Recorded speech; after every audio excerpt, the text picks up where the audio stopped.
दोस्तों अगर आप लोग यूपीएससी, ईपीएफओ के एपीएफसी और ईयू एग्जाम की प्रिपरेशन कर रहे हैं तो एक कंपोनेंट जो आपको काफी अच्छा रिटर्न ऑन इन्वेस्टमेंट दे सकता है इस एग्जाम की प्रिपरेशन में, वो है जर्नल साइंस। यहाँ पर आपको एग्जाम में अराउंड 10 क्वेश्चन देखने को मिलेंगे जर्नल साइंस से, और अगर आप एक अच्छी प्रिपरेशन करके जाते हैं जर्नल साइंस की तो आप मोर देन 8 क्वेश्चन सॉल्व कर सकते हैं। तो आज हम बात करने वाले हैं इस सेशन में कि भाई किस तरीके से हम इस कंपोनेंट को एग्जाम के लिए प्रिपेयर करके जाएं ताकि हमारा जो रिजल्ट है वो काफी पॉजिटिव आए। एंड दोस्तों यहाँ पे आगे बढ़ने से पहले मैं आप लोगों को बताना चाहूंगा कि आप लोगों की बहुत सारी रिक्वेस्ट पे हम अपना जो ऑफर है, वन टाइम ऑफर, उसको फर्दर एक्सटेंड कर रहे हैं। आप लोग 8 अगस्त से लेकर 10 अगस्त तक इस पर्टिकुलर सेल को जो है एंजॉय कर सकते हैं। आज 9 तारीख है, कल 10 तारीख को लास्ट डे रहेगा और आपको कोड वन टाइम 60 ही यूज करना है 60% डिस्काउंट लेने के लिए हमारे मास्टर कोर्स पे, स्पेशल सब्जेक्ट कोर्स पे और टेस्ट सीरीज पे। और लिंक इन कोर्सेज का वीडियो के डिस्क्रिप्शन में आप लोगों को मिल जाएगा। आगे बढ़ते हैं, अब बात करते हैं कि जर्नल साइंस को प्रिपेयर क्यों करना चाहिए, क्यों इस कंपोनेंट को हम अवॉइड करके नहीं जा सकते हैं। देखिए किसी भी एग्जाम की प्रिपरेशन में कुछ कंपोनेंट ऐसे होते हैं जिनको हम लो हैंगिंग फ्रूट कहते हैं। लो हैंगिंग फ्रूट का मतलब क्या है कि जिनको हम आसानी से तोड़ सकते हैं, जो कि नीचे ही लटके हुए हैं, जिनके लिए बहुत कम एफर्ट के बावजूद भी हमें स्वाद मिल सकता है, फल का आनंद मिल सकता है। तो जर्नल साइंस कुछ एक ऐसा ही कंपोनेंट है जहां पर अगर आप एक लिमिटेड प्रिपरेशन भी करके जाएं, मतलब अराउंड 30-40 आवर्स भी देके जाएं, तो यहां पर आप एक अच्छा स्कोर जो है खींच सकते हैं। 10 क्वेश्चन इस कंपोनेंट से एग्जाम में लगभग आ ही रहे। अगर आप ईयू एग्जामिनेशन 2021 का देखें, अगर आप एपीएफसी एग्जामिनेशन 2023 का देखें, ईयू एग्जामिनेशन 2023 का देखें, ईयू एग्जामिनेशन 2017 का देखें, तो आपको अराउंड 10 क्वेश्चन जनरल साइंस से मिलते ही मिलते हैं। और जीएस में एक बहुत ही इंपॉर्टेंट कंपोनेंट जनरल साइंस बन चुका है फॉर एपीएफसी ईयू एग्जामिनेशन। और इन 10 क्वेश्चन में अगर कोई बच्चा अच्छी प्रिपरेशन करके गया है, जो चीजों को बेसिक से कवर करके गया है, वो एग्जाम में अराउंड 8 क्वेश्चन इजीली सॉल्व कर सकता है। तो ये कंपोनेंट आप लोगों को polity, culture and history, freedom movement, उनके कंपैरिजन में काफी अच्छा रिटर्न प्रोवाइड करें। तो इसलिए आप लोगों को इस कंपोनेंट को मिस नहीं करना चाहिए। एंड दोस्तों एक और रीजन भी क्या है इस कंपोनेंट को ना मिस करने का, कि इस कंपोनेंट के लिए आपके पास सोर्सेज की कमी नहीं है। आप लोगों के पास बहुत क्रेडिबल सोर्सेज हैं जो आप लोगों को एग्जाम में अच्छा रिजल्ट दिलवा सकते हैं। मैं आपको आगे सोर्सेज के बारे में बताऊंगा। तो ये कंपोनेंट आप लोगों को पक्का इसलिए प्रिपेयर करना चाहिए क्योंकि आपके पास एक डेडिकेटेड सोर्स होगा जिसको आपको लिमिटेड टाइम में कवर करना है, और लिमिटेड टाइम में कवर करके आप उसमें बहुत अच्छा आउटपुट लेकर आ सकते हैं। आगे बढ़ते हैं, अब बात करते हैं कि सर इस कंपोनेंट में हमें प्रिपेयर करना क्या है एग्जैक्टली। देखिए आप लोग अगर UPSC civil service exam background वाले हैं तो आप लोगों ने यहाँ पर एक बात समझनी है कि इस एग्जाम में टेक्नोलॉजी वाला पोर्शन थोड़ा कम आता है, ठीक है, वो करंट अफेयर की फॉर्म में आएगा। यहाँ पर बेसिक साइंस, जर्नल साइंस ज्यादा आती है। बेसिक फिजिक्स आपको देखने को मिलेगी, बेसिक केमिस्ट्री आपको देखने को मिलेगी, और बेसिक बायोलॉजी आप लोगों को देखने को मिलेगी in the form of journal science. Technology यहाँ पर आपको देखने को नहीं मिलेगी, जो कि हमें अमूमन यूपीएससी एग्जामिनेशन में देखने को मिलती है सिविल सर्विसेज वाले। वहां पर हमें जो है nanotech, biotech, artificial intelligence, drone technology, उनकी एप्लीकेशन बेस्ड क्वेश्चन देखने को मिलते हैं। बट यहाँ पर साइंस का एक डिफरेंट जो है एरिया है, डिफरेंट कवरेज है। यहाँ पर आप लोगों को बेसिक साइंस जो क्लास 6 से लेकर क्लास 10 के लेवल की है वही आप लोगों को कवर करनी है। एंड दोस्तों इस एग्जाम का जो नेचर है क्वेश्चन पूछने का, या फिर जो स्टाइल है क्वेश्चन पूछने का for the component general science, वो काफी मैच करता है सीएपीएफ एग्जामिनेशन और सीडीएस एग्जामिनेशन से, जो कि यूपीएससी ही कंडक्ट करवाता है। तो यहाँ पर हमें बेसिकली प्रिपेयर क्या करना है, जब हम बेसिक फिजिक्स की बात करते हैं तो यहाँ पर आप लोगों के तीनों ही कंपोनेंट में जो दायरा रहेगा वो 6 से 10th क्लास की एनसीईआरटीज का दायरा रहेगा, 6 से 10th क्लास के लेवल का दायरा रहेगा।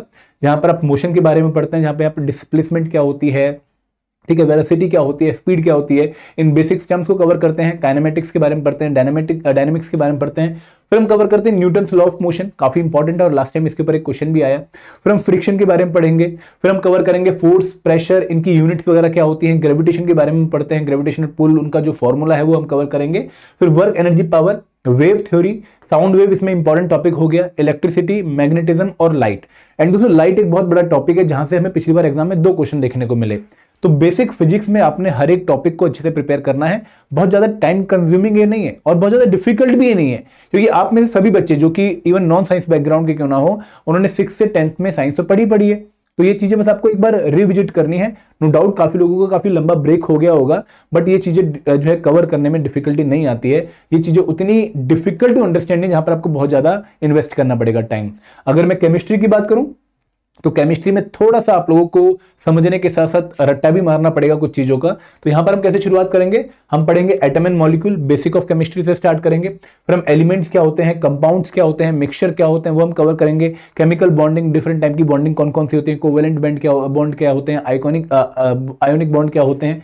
फिर हम कवर करेंगे सिंथेटिक फाइबर, प्लास्टिक। देखो अच्छा एक टॉपिक है ये, क्योंकि ना जो यूपीएससी जनरली जो क्वेश्चन पूछता है आप लोगों से बेसिक साइंस से, केमिस्ट्री वाले पोर्शन से, वो हमारी डेली लाइफ में कहीं ना कहीं अप्लाई हो रहे हैं, वैसे क्वेश्चन पूछता है। तो आप लोगों को ये वाला टॉपिक बहुत अच्छे से प्रिपेयर करना है। Chemical reaction last time question आया है एग्जामिनेशन में, पीरियोडिक टेबल से अभी तक क्वेश्चन नहीं आया, लेकिन आगे पूछ सकते हैं आप लोगों से। ऑर्गेनिक केमिस्ट्री बहुत डीप में मत जाइएगा, बहुत ऊपर ऊपर से कवर करिएगा, लेकिन जो एसिड एंड बेस है, एसआई यूनिट है, और जो सिंपल न्यूमेरिकल होते हैं लाइक एंट्रोपी कैलकुलेशन वाले, वो आप प्रैक्टिस कर सकते हैं। तो केमिस्ट्री का ये सिलेबस है।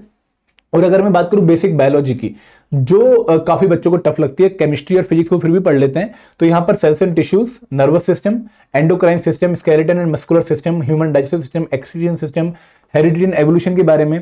अब यहाँ पे है ना, आपको वो पूरी जो एक जो फाइलम वगैरह वाली पूरी जो चेन होती है क्लास वगैरह वाली, वो नहीं पढ़नी है, जो हम 9th क्लास में पढ़ते हैं कि भाई कौन सा पर्टिकुलर प्लांट किस किंगडम से बिलोंग करता है, किस फाइलम से बिलोंग करता है, किस क्लास से बिलोंग करता है। वो डिटेल्ड क्लासिफिकेशन आपको नहीं पढ़नी है। आपको रिप्रोडक्शन सिस्टम और हेल्थ एंड डिसीज, ये टॉपिक आपको बेसिकली कवर करने हैं। और जो टॉपिक है, अगर आप इनको भी कवर करके जाएंगे ना, तो भी 9-10 क्वेश्चन तो आपके कंट्रोल में है ही है, मतलब 8 to 9 क्वेश्चन आपके कंट्रोल में है ही आउट ऑफ 10। अब ये दोस्तों बात ये आती है कि सर कवर कहां से करना है। तो ये देखो, कवर करने से पहले जब हम सोर्स को आइडेंटिफाई करते हैं, उससे पहले हमें एक बार पीवाईक्यूज देखने दो, ताकि हमें आइडिया लगे कि भाई कौन सा सोर्स हम चूज करें, कौन सा सोर्स इन टॉपिक्स को इस सिलेबस के हिसाब से, इस पीवाईक्यू के हिसाब से कवर कर रहा है। तो यहां पर जब आप क्वेश्चन देखेंगे, तो जैसे लेंसेज के ऊपर क्वेश्चन है कि भाई 2 lenses of power plus 2 and minus 2.5D are combined to make an optical instrument, the combination will। अब देखो ये क्वेश्चन आपका थोड़ा सा एप्लीकेशन बेस्ड क्वेश्चन है, जहां पर आप लोगों को चीजें पता भी होनी चाहिए, ठीक है, और उनकी आपको एप्लीकेशन भी आनी चाहिए। तो यहां पर आपको लेंसेज के बारे में जो है अच्छी खासी नॉलेज होनी चाहिए। देखो ये सरफेस क्वेश्चन नहीं है, ये अच्छा खासा क्वेश्चन है, जहां पर जिस बच्चे ने बहुत अच्छे से साइंस पढ़ी होगी वही इन क्वेश्चन को सॉल्व कर पाएगा। सिमिलरली जो ये वाला क्वेश्चन है, अगेन अंडरस्टैंडिंग बेस्ड क्वेश्चन है। जो ये वाला क्वेश्चन है, ये आपका S=UT + ½ वाले फॉर्मूले से सॉल्व हो रहा है। तो ये अगेन आपका न्यूमेरिकल टाइप क्वेश्चन हो गया, ये अगेन आपका अंडरस्टैंडिंग बेस्ड क्वेश्चन हो गया। अगर आप इस क्वेश्चन को देखोगे तो केमिस्ट्री वाला जो क्वेश्चन है, अगेन आप लोगों को थोड़ा समझना पड़ेगा, अप्लाई करना पड़ेगा चीजों को, ये थोड़ा स्ट्रेट फॉरवर्ड क्वेश्चन हो गया, ठीक है। तो यहाँ पे साइंस के जो क्वेश्चन थे, उनका जो डिफिकल्टी लेवल है दोस्तों ओवर द इयर्स, वो टफ होता जा रहा है। 2015, 2017, 2021 में साइंस बहुत बेसिक आ रही थी, इजी आ रही थी, लेकिन अब जो साइंस है वो काफी अच्छी खासी आ रही है। तो जो बच्चा साइंस को पढ़ रहा है, मैं उससे रिक्वेस्ट यही करूंगा कि भाई एक तो 6 से 10th की बुक पढ़ने के बाद, मैं आपको सोर्स बताऊंगा कि वो पढ़ने के बाद आप लोगों ने प्रैक्टिस करनी है। यहाँ पर साइंस में गेम प्रैक्टिस की है। ये क्वेश्चन जो आपको दिख रहे हैं ना, ये मुश्किल नहीं है अगर आपने ऐसे सिमिलर क्वेश्चन प्रैक्टिस कर रखे हैं, क्योंकि यूपीएससी आप लोगों से कुछ नया नहीं पूछ रही है, वो आपसे बेसिक को ही अप्लाई करके क्वेश्चन पूछ रही है। अगर आप और भी क्वेश्चन देखें, जैसे क्वेश्चन है कि भाई कौन सी जो एफिलेंट्स हैं किस इंडस्ट्री के, वो रिवर का पीएच जो वैल्यू है उसको लोअर करने के लिए जाने जाते हैं। Which one of the following is not a soap, एक बहुत ही बेसिक क्वेश्चन, ठीक है। आपसे जो आई की लेयर्स के बारे में पूछा है, फिर आपसे इक्वेशन के ऊपर क्वेश्चन पूछ लिया, आपसे एक रूट के ऊपर क्वेश्चन पूछ लिया, आपसे डीएनए के रिगार्डिंग क्वेश्चन पूछ लिया, आपसे वेनम एंड टिश्यू के रिगार्डिंग क्वेश्चन पूछ लिया। तो बेसिक क्वेश्चन ही है, लेकिन आप लोग जब पढ़ते हैं बुक्स को, तो आप उतने डेप्थ में नहीं पढ़ते हैं कि आप इन चीजों को आइडेंटिफाई कर पाए। आप एक रीडिंग के तौर पे उनको पढ़ रहे होते हैं, आप रिवाइज भी कर रहे होते हैं, रीडिंग के तौर पे ही कर रहे होते हैं। तो ये चीजें जब तक सरफेस पे नहीं आएंगे, या फिर जब तक आपको क्लियरली नहीं दिखेंगे, जब तक प्रैक्टिस नहीं कर पाएंगे। तो यहाँ पर मैं जो पहला सोर्स आपको रिकमेंड करना चाहूंगा वो यही है कि भाई 6 से 10th की एनसीईआरटी अच्छे से कवर कर लो। ये आपका थ्योरी वाला पोर्शन कवर कर देंगे, आपको एक बार थ्योरी बता देंगी, बट साइंस क्योंकि एक बहुत ही एप्लीकेशन बेस्ड जो है सब्जेक्ट है, तो यहाँ पर एप्लीकेशन के लिए आप लोगों को बहुत सारे क्वेश्चन सॉल्व करने पड़ेंगे। और यहाँ पे एक बहुत अच्छी बुक है आर्यन पब्लिकेशन की जनरल साइंस की, या फिर लूसेंट पब्लिकेशन की जनरल साइंस की, जो कि जनरली एसएससी सीजीएल एग्जाम्स के लिए आती है, ठीक है, या फिर सीडीएस या फिर स्टेट पीसीएस एग्जाम के लिए आती है। इनसे आपने बहुत सारे एमसीक्यूज प्रैक्टिस करने हैं। देखो थ्योरी उतनी ही है जो बुक्स में लिखी हुई है, लेकिन उनकी एप्लीकेशन आप लोगों ने समझनी है। तो साइंस में मैं ये नहीं बोलूंगा कि आप बहुत ज्यादा बुक्स और 11th 12th की पढ़ लो, आप दिनेश चौधरी पढ़ लो, आप जो है फिजिक्स की प्रदीप पढ़ लो, या फिर आप लक्ष्मीर सिंह एस चांद पब्लिकेशन की पढ़ लो। वो सारी बुक्स पढ़ने की जरूरत नहीं है, वो लिमिट है, मतलब आप उतना पढ़ भी नहीं पाएंगे, टाइम भी नहीं है आप लोगों के पास कि बहुत डेप्थ में आप बीएससी लेवल की पढ़ाई कर लो। नहीं, आप लोग पढ़ो इतना ही, कंटेंट इतना ही कवर करो, लेकिन इस कंटेंट को कंज्यूम करने के बाद आपको उसकी प्रैक्टिस बहुत ज्यादा करनी है। आपको वही चीजें खुलती हुई दिखेंगी, लेयर बनती हुई दिखेगी आगे को। तो यहाँ पे पहले तो कोर, ये कोर आपने प्रिपेयर कर ली, इस कोर को बहुत स्ट्रेंथन कर लो, कम से कम 1-2 बार रिवाइज कर लो एनसीईआरटीज को, और फिर आप लोग जो है एमसीक्यूज के थ्रू अपनी प्रैक्टिस करो, ताकि एग्जाम में आप जो क्वेश्चन पूछ रहे हैं उनको डील कर पाओ। यही तरीका है दोस्तों, यही अप्रोच है।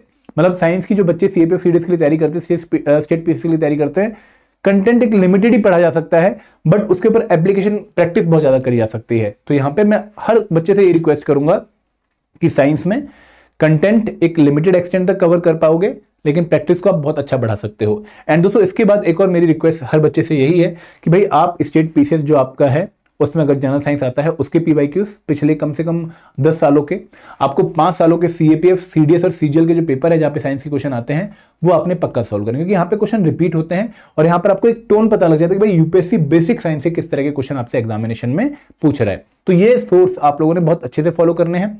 अगर कोई डाउट है तो आप प्लीज कमेंट सेक्शन में मेंशन भी कर सकते हैं। इसके अलावा अगर कोई बच्चा मुझसे पूछ रहा है कि सर मेरे पास लिमिटेड टाइम ऑफ प्रिपरेशन है तो कितना टाइम आइडियली मुझे जनरल साइंस की प्रिपरेशन में लगाना चाहिए, तो यहां पर मैं आप लोगों को बताना चाहूंगा कि अगर आप एटलीस्ट 40 घंटे एग्जाम के लिए लगा के जाते हैं फॉर जनरल साइंस कंपोनेंट तो आपको काफी अच्छा आउटपुट देखने को मिल सकता है। आप 7 to 8 क्वेश्चन तक पहुंच सकते हैं। बट अगेन इन 40 घंटे में लगभग आपको जो है अपना 25% time of the total time practice में देना पड़ेगा। थ्योरी पे आपको 30 आवर्स ही देने चाहिए, आपको 10 आवर्स लगभग हर दिन आप अगर 1-1 घंटे प्रैक्टिस भी करते हैं, 1 घंटे में अगर आप 60 क्वेश्चन की प्रैक्टिस करते हैं तो भी आप 600 क्वेश्चन प्रैक्टिस करके जाते हैं, जो कि आपको काफी अच्छा लेवल रीच करने में हेल्प करेंगे। तो यहाँ पर रीडिंग में 30 आवर्स लगभग 75% टाइम और 10 आवर्स आप लोगों को रिवीजन पे देना चाहिए, प्रैक्टिस पे देना चाहिए।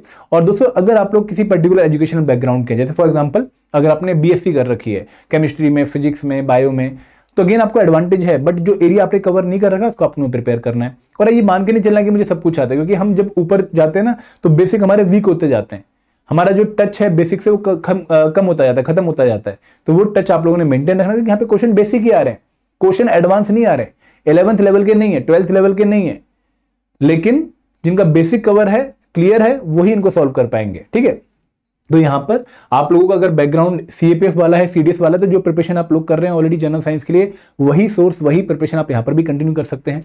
अगर आप स्टेट पीसीएस में जनरल साइंस प्रिपेयर कर रहे हैं तो again same preparation, same source आप यहां पर भी कंटिन्यू कर सकते हैं। अगर आप घटना चक्र वगैरह कोई भी बुक पढ़ रहे हैं आप जनरल साइंस की for state PCS like UP PCS, BPSC, तो वो सोर्स आपका इस एग्जाम में भी काम आएगा। बट वो सोर्स आपने वेरीफाई कैसे करना है, आपने 2023 के एपीएफसी एग्जाम के जो पीवाईक्यू है वो सॉल्व करने हैं और देखना है कि क्या मेरे एग्जिस्टिंग सोर्स उन क्वेश्चन को सॉल्व करने में मेरी हेल्प करने हैं। अगर कर रहे हैं तो बहुत बढ़िया, फिर मैं वही सोर्स फॉलो करने हैं। अगर वो नहीं कर रहे हैं हेल्प तो आपको सोर्स चेंज करना पड़ेगा, फिर आपको एक बार एनसीईआरटी और अरविंद पब्लिकेशन की बुक फॉलो करनी चाहिए। तो ये आप लोगों का तरीका होना चाहिए। सिमिलरली जो बच्चे नॉन साइंस बैकग्राउंड से हैं उनको साइंस से डरना नहीं है, दूर नहीं भागना है, अवॉइड ही नहीं करना है इसको। दोस्तों अगर आप नॉन साइंस बैकग्राउंड के हैं तो आप लोगों के लिए तो एक बहुत अच्छा एडवांटेज ये है कि भाई आप लोगों को बिल्कुल फ्रेश माइंड से साइंस पढ़ने का मौका मिलेगा, जो आपको ना सिर्फ इस एग्जाम में हेल्प करेगी बल्कि और एग्जाम्स में भी हेल्प करेगी। इवन जब आप यूपीएससी का पेपर देखते हैं ना तो वहां पर आप जो बेसिक साइंस में जो है करंट अफेयर वगैरह पढ़ रहे हैं उनसे भी क्वेश्चन सॉल्व करने से पहले आप लोगों को अगर बेसिक क्लियर है तो आप कॉमन सेंस से, एक आइडिया से भी क्वेश्चन सॉल्व कर पाते हैं। तो जनरल साइंस आपको वहां पर भी हेल्प करेगी पढ़ के, आपको सीएपीएफ सीडीएस में भी हेल्प करेगी। तो नॉन साइंस बैकग्राउंड वाले बच्चे जो कि गवर्नमेंट जॉब्स की प्रिपरेशन कर रहे हैं और इस एग्जाम को क्वालिफाई करने के लिए काफी सीरियस हैं, उनसे तो मैं रिक्वेस्ट करूंगा कि भाई जनरल साइंस को आप एटलीस्ट 50 आवर्स तक लेके जाइए, क्योंकि ये एग्जाम आपको कट ऑफ के क्लोज पहुंचने में काफी हेल्प करने वाला है। ठीक है, सिमिलरली जो बच्चे कॉमर्स बैकग्राउंड वाले हैं उनको भी इसको अवॉइड नहीं करना है, अच्छे से प्रिपेयर करना है। तो यहां पर जनरल साइंस एक ऐसा कंपोनेंट है जहां पर आप लोग लिमिटेड एफर्ट, लिमिटेड सिलेबस और इजी सिलेबस, मैं टफ नहीं सिलेबस बोलूंगा, इजी सिलेबस को कवर करके काफी अच्छी आउटपुट ले सकते हो। तो दोस्तों ये एक इन्फॉर्मेशन थी regarding the preparation strategy for general science. बहुत ही कंप्लेक्स ये प्रिपरेशन स्ट्रेटेजी नहीं, बहुत ही सिंपल प्रिपरेशन स्ट्रेटेजी भाई 6 से 10 की एनसीईआरटीज और प्रैक्टिस। एंड दोस्तों अगर आप प्रैक्टिस कोर्स के थ्रू करना चाहते हो तो हमने आपके लिए कोर्सेज लॉन्च कर रखे हैं, जहां पर हम आपको एक नेवर बिफोर ऑफर प्रोवाइड कर रहे हैं, जो हमने एक्सटेंड किया है काफी लोगों की रिक्वेस्ट पे 8 to 10 अगस्त तक। 10 अगस्त लास्ट डेट है, उसके बाद फर्दर एक्सटेंड होगा, जैसे और प्रॉमिस अब और जो एक्सटेंशन मत मांगेगा। तो 1 टाइम 60 कूपन कोड यूज करके आप इस कोर्स में एनरोल कर सकते हैं। और दोस्तों तीनों ही कोर्सेज पे ये 1 टाइम 60 कूपन कोड लगा के आप 60% का डिस्काउंट तक अवेल कर पाएंगे। और लिंक इन कोर्सेज में ज्वाइन करने का आपको इस वीडियो के डिस्क्रिप्शन में मिल जाएगा। अगर आपको कोई और डाउट है साइंस के रिगार्डिंग तो आप लोग कमेंट सेक्शन में बता सकते हैं, मैं वहां पे आपका डाउट रिजॉल्व कर दूंगा। This is all from my side, thank you very much, जय हिंद, जय भारत।